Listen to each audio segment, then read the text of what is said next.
I was born in Assam, in one place called Hemachali, and then I grew up in another place called Jorhat. And like when I look back, like my early memories as an individual also are of me dancing Manipuri dance. I had my teacher in Assam, and since the age of 3 he was teaching me. So my first performance was as little Krishna and in the temple, and I have memories of him singing and playing on the pung. So that was the early memories. But your parents, they also are dancers, no? No. This is my mom. They're very, like Assamese society is very cultural. So everyone is very interested. Dance and music is part of our life. My dad used to act in mythological plays. So, and he's a big man, big fat man. So he used to always play the villain. He used to play the role of Kans, Krishna's evil uncle, or Ravan. In Amkhema? In Ras Leela. So I have, as a kid, I used to see him, and he had this big laugh, So that's why he was typecast in that as the villain. And my mum, she took up professionally learning violin after my younger brother was born.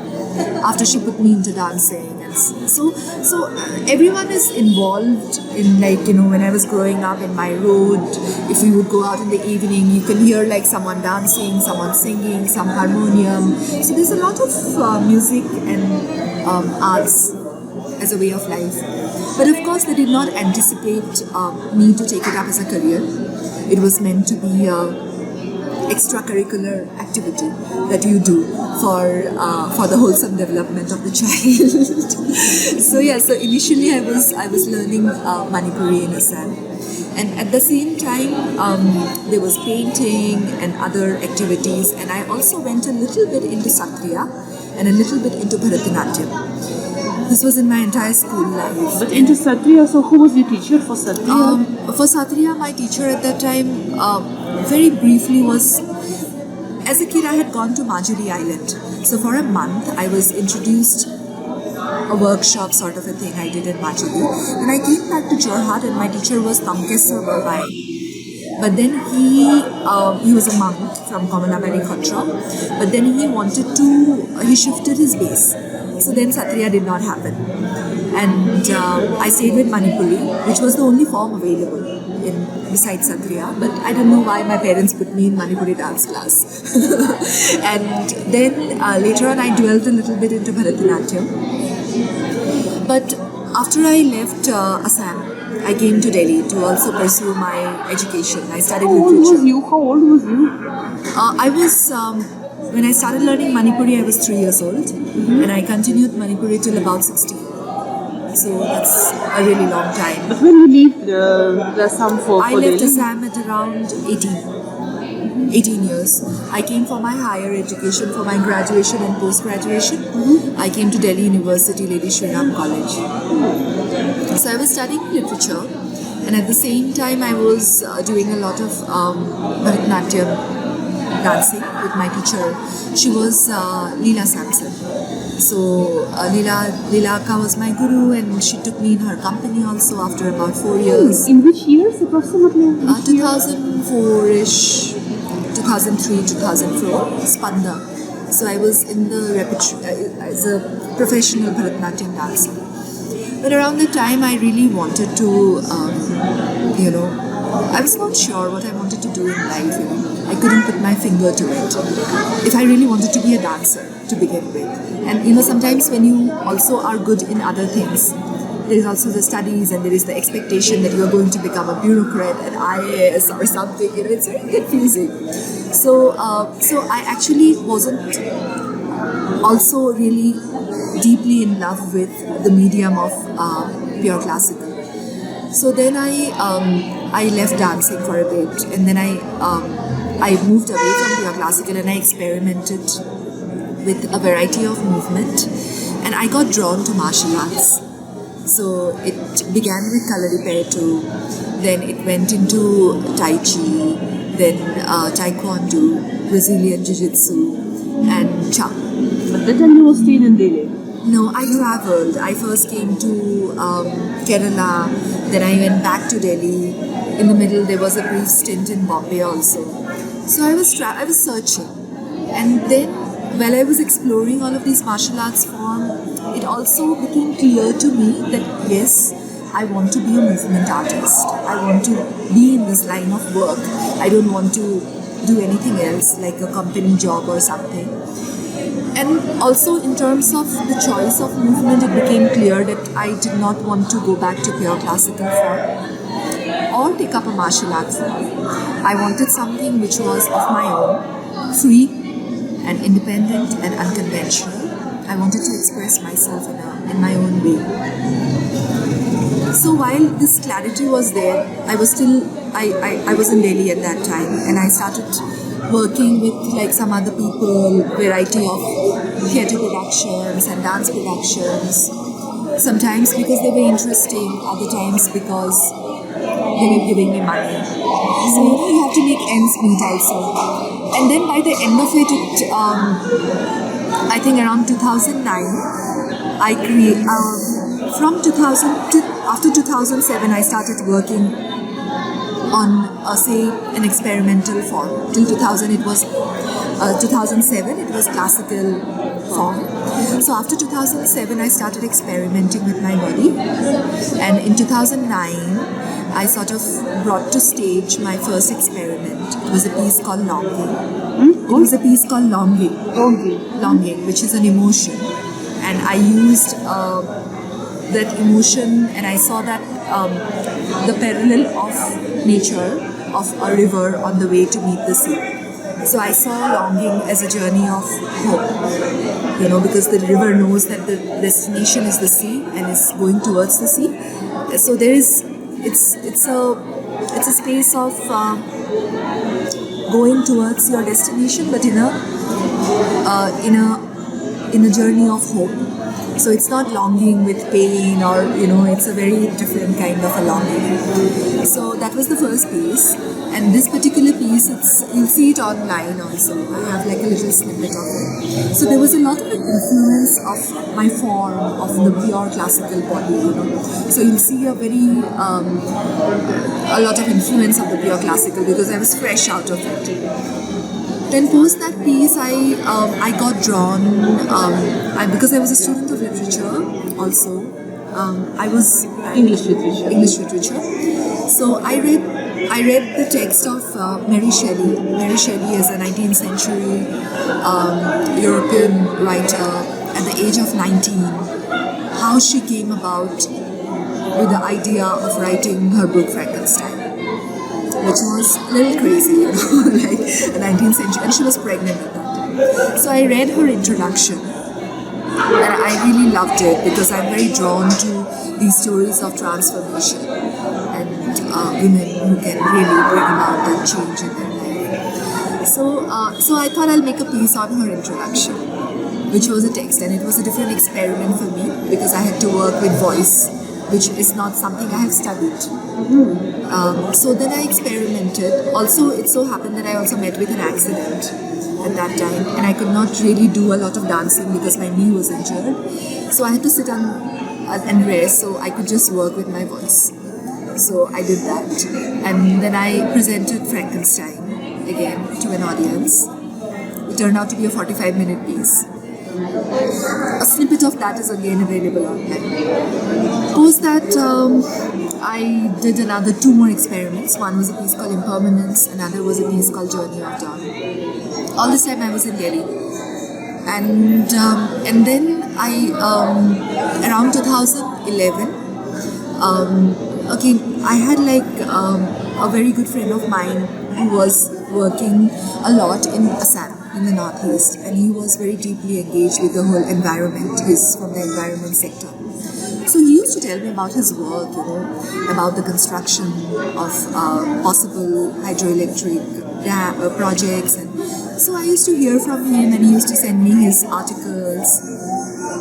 And then I questioned my why I was living in Delhi, and I really thought that maybe this is the time that me as an artist, I need to make a piece which is directly with the region.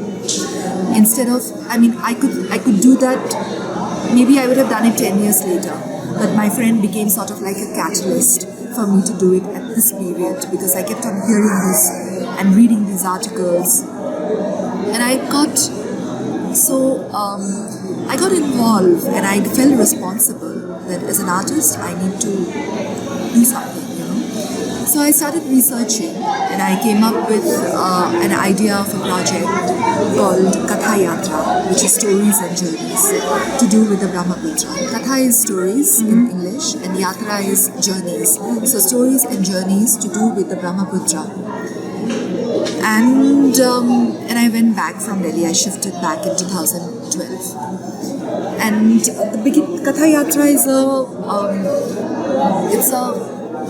what is it called? A multimedia project, because it has many mediums. So there is a film part, then there is a book idea, then there is an idea of stage performance, and there is an idea of a music performance. So there are various mediums that I want to explore. And my beginning is with the stage performance, which has already happened last year, called Majuli. So I started with Majuli, and now the film has to happen. The film is also again a movement film with my collaborator who's half Indian, half Swiss. So we have been visiting, and we are trying to write the story through movement. It's a fictional film. So Majuli premiered last year. And why Majuli? So basically the whole idea of this project is that I want to bring out stories and journeys of people whose lives are directly connected with the river. So people engage with the river, fisher people, then farmers and other people who are not directly working with the river, but they have interesting stories. Maybe it's weaving, maybe it's food habits.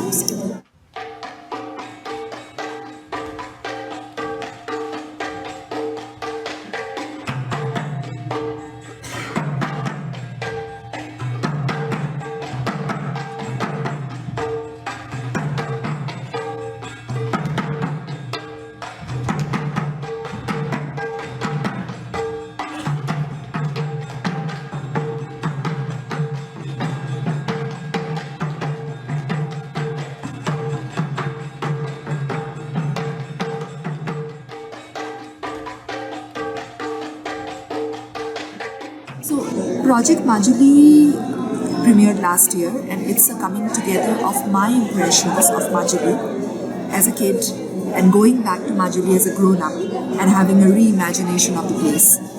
So it's stories of adaptability, it's stories of resilience, it's stories of people and their interaction with their environment. And Majuli is a 55-minute piece with 3 live musicians bringing different motives. There is a strong element of water. Then there is my impressions of the monastic life of Majuli, the folk life of Majuli, the fishing life of Majuli, and other motives of my impressions. So the musicians come on stage at different points, and I think of it like a physical theatre because all of us speak the story as actors. The music is an actor. I am an actor on stage. The set design is an actor. The light is an actor. The costume is an actor. The costume changes at many different times. So yeah, and I feel as an artist, I want to bring out this. It's my the whole idea is to bring about some sort of the intention is there's going to be some sort of a ripple effect. So whatever is at stake due to infrastructure projects, maybe it's going to strike a chord somewhere. Maybe people will find parallels across the globe. Maybe someone who is living in some other island or is working with a river somewhere will see a similar story, and then the world can come together in some ways, because I think so many people are working isolated. Like I'm working here, someone is working in Australia, someone is working in Russia, but it's the same problems and concerns towards environment, towards saving, towards a certain archiving of our culture, and of working towards of finding a balance between tradition and modernity, because I think that is a question that the whole it's a global question, because how do you find that balance between both are important, being modern is important, tradition is important, so what is that balance? So it's my attempt towards finding that balance for myself, also as an artist, as a dancer, as a theatre person. It's finding that balance of form, between dance and between theatre, of finding a kind of process of storytelling which is my own. And I also am working with people. I also want to dream of having my own company, having a larger network in Assam. Company is not the word, maybe a village of art people, of having a space which is offering different kind of exchanges, We express things which need to be preserved, but we express it in a contemporary way, in a modern way, keeping the tradition also in its true form.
project Katha Yatra also to give shape, but it's not easy because I don't have funds and I have a lot of dreams. I don't have land, so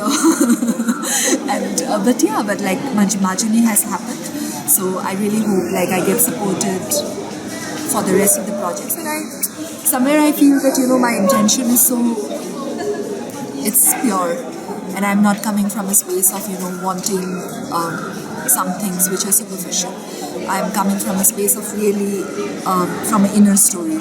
There is a certain inner story from which I'm engaging, and so I feel that it can come together because it's a voice from within. It's not conceptual.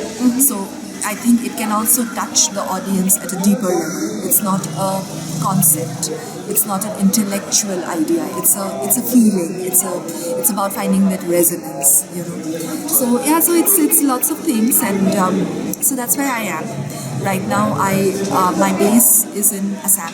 I have established a society called Brahmaputra Cultural Foundation with this objective. There's an office in Guwahati, there's an office in Majuli, but right now it's almost like a one-man army. I'm doing everything, but I'm making these networks, I'm finding these people, and hopefully, and I also really don't like, I leave it up to chance. I believe in like a relationship has to be spontaneous. So I also have to find those people who want to work with me, and I want to work with them. And it's not through like a cutthroat corporate way of an interview, or it's people who come together for the love of it. So so I'm hoping to find those people and maybe make it happen. And what is your idea? What is your vision? So how the art and performing arts in particular can help to the social issues? Because the intent, what you intend to do, it's a social issue actually. So the maintenance, and somehow the uplifting, and somehow the environmental issues, the decision. But being yourself a dancer and a person from literature, so from fine arts and literature and dance. So what are you feeling? How this art can help to develop this project? This is a very tricky question because it's very difficult to measure the benefits to society. We can just, as an artist, I can just do my bit because I feel engaged with it. How it's going to impact society, I don't know. I can only hope for it. But yes, I really believe that art can really transform.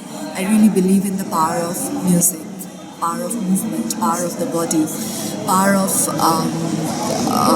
the theatre or any space where people, because I think it's a very the medium is very strong. Even for that matter, power of words, through a book, through any art. It's a very, very strong space, and I really believe that space is somewhere maybe more stronger than a activist movement, which is about taking a march or making a resistance movement of sitting and seeing something or fasting, or I really believe in the capacity of the arts, and I also at this moment my project is not I'm taking out things which need to be preserved. So I'm not even like, when I say Majuli in this performance, I'm not showing any dance, when you see the whole performance in. So it's also a choice to not get into a dark exploration, because contemporary movement at times is very dark. Like people are always talking about conflict and are talking about pain. But I feel that, there are other things which also need to be spoken about. And they're also very interesting. And as artists, we need to do that because that space needs to be. It's not just about speaking about the catharsis of it. And catharsis always, if the dams get constructed, there is going to be displacement, there is going to be a loss of many things. Catharsis will happen, and that when we feel it, it will get expressed. But there are other times when we have to make the choice that, this time I'm going to explore this project in this way, and this time I'm going to explore it in that way. So right now my exploration is of a particular choice, of a particular kind. I don't know, sometimes when I talk I can ramble. I don't know if I'm making myself clear and articulate, or I have this tendency to just go all over the place also.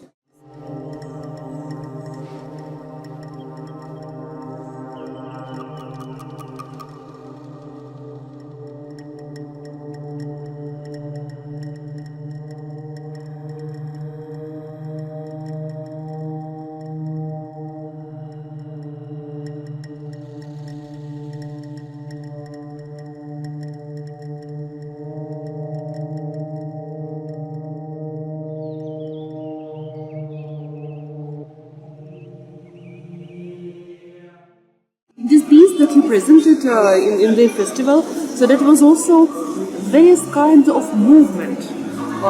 You can say Assami movement from various perspectives, from Sattriya, from Bihu dance, from some day-to-day life. So that's because it was very challenging in a way to make this piece, because it's an actual geography. You know, it's like you're making a piece about Moscow. You know, it's a living space. So Majuli is almost like a microcosm of Assam in that sense, because it has a very, very strong monastic presence. And in the monasteries, you have the Satriya form. So I wanted to speak about, like, that is an impression, so that's why it's there. But you danced also there. You presented this piece in Majuli. Not yet. Not yet. No, I still haven't presented it in Majuli. And I also have like the three musicians also come at times to interact with me on stage. So there is a monk who comes on stage. Then there is the folk side. So yeah, like the folk life is a very strong presence in Majuli, and the Satriya is a very, so as a contemporary piece, it was really a question to me, like how, like, you know, do I bring the form as it is, or, but then I chose to bring the form as it is for this particular piece. It's a choice. Yeah. See, if you see the Satra as an institution made by Shankardev, so the whole idea of Ankyanat inside the Satra, that was also somehow the integration of the people, isn't it? In that time. So somehow he succeeded, you can say. I mean, it became popular. Yeah, quite popular. So he drew attention of the people. People became settling down together, organizing themselves. So it's a huge democratic principle in Satra as such. So for that time period, and for these people, for this person, like Shankardev or Madhavdev or all these teachers, so that was some kind of uplift. But what is your feeling about today? So what kind of role does Satra plays today in the Assami culture? I think Shankardev was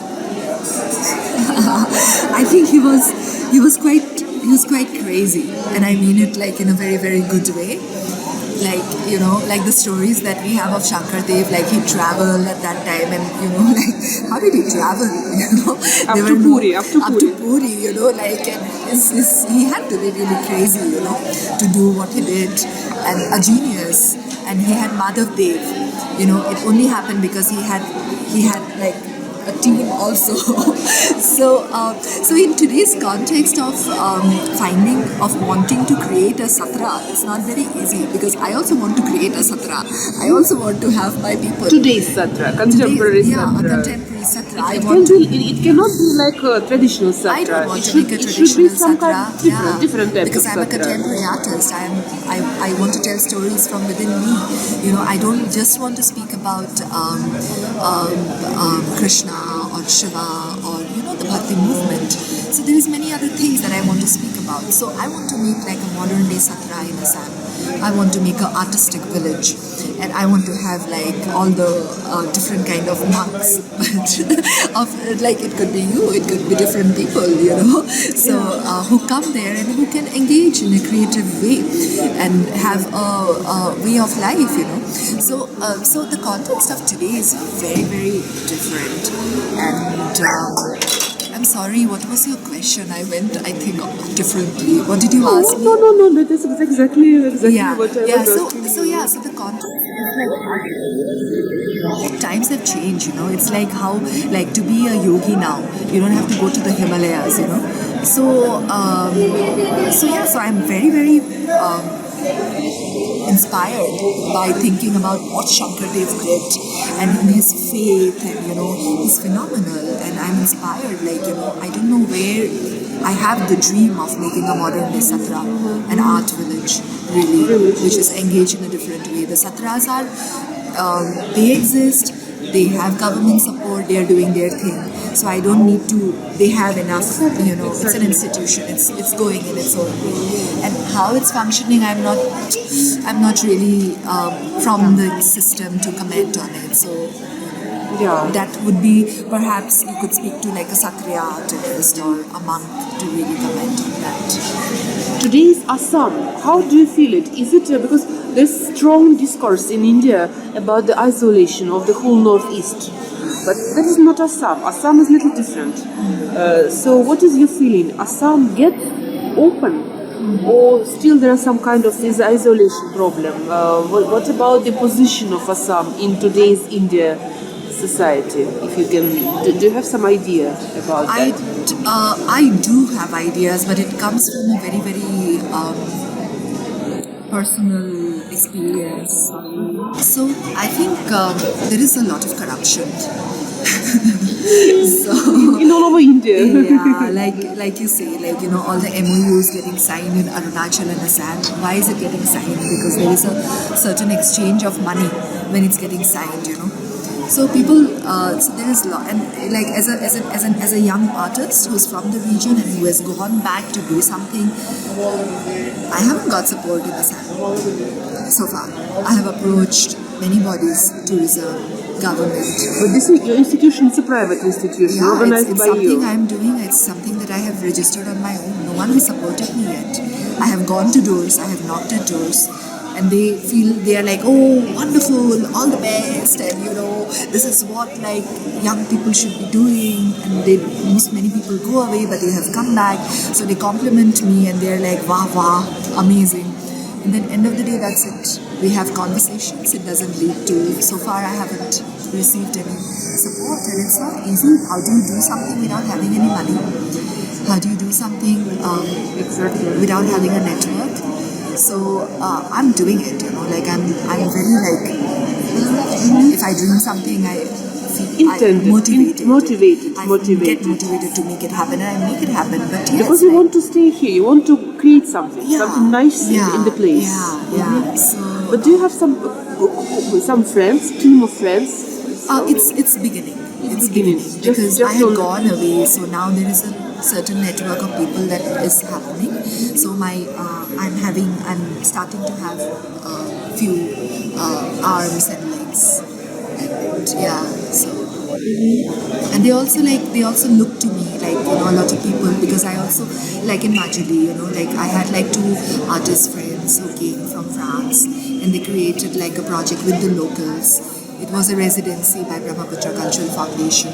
So, you know, like they also look to me because the local people also love me because I'm engaging them in the whole movement of art, you know. So, and like when you do something, like they're engaging with people from France, from outside, there's a certain empowerment that's happening immediately. There's a certain development that's happening. So the places, the geography is also developing in a way, which is interesting. So there is, so yeah. Do you have some people from local tribes? Yes. Some from the missing tribes, and they help me because also like the council also helped me. Like there are a couple of people, individuals though, I can't say, like they're individuals who are informative, and they help me with my research. I can just call them, they tell me, and I can say that, oh, I want that instrument which is played in that particular thing because I have researched but I don't find the instrument anywhere. Then they give me some village, some source, and then I try to collect that instrument. So yeah, so it's like that, you know, like I'm finding people who help me at an individual level, not as a collective also sometimes. So it's opening up, I can say that. But yeah, like it would be nice if, you know, like I get like for the film, you know, like I started shooting the film in 2011. Like for Majuli, the theatre project, I got support from IFA, India Foundation for the Arts, which is a body in Bangalore. I didn't get support from anybody in Assam, you know. Now for the film, I want to make it happen, but I haven't got any funds. So it's been hanging, you know. Then the radio project, another project. So Katha Yatra to happen, I need like some support for it to happen. So I'm looking for it.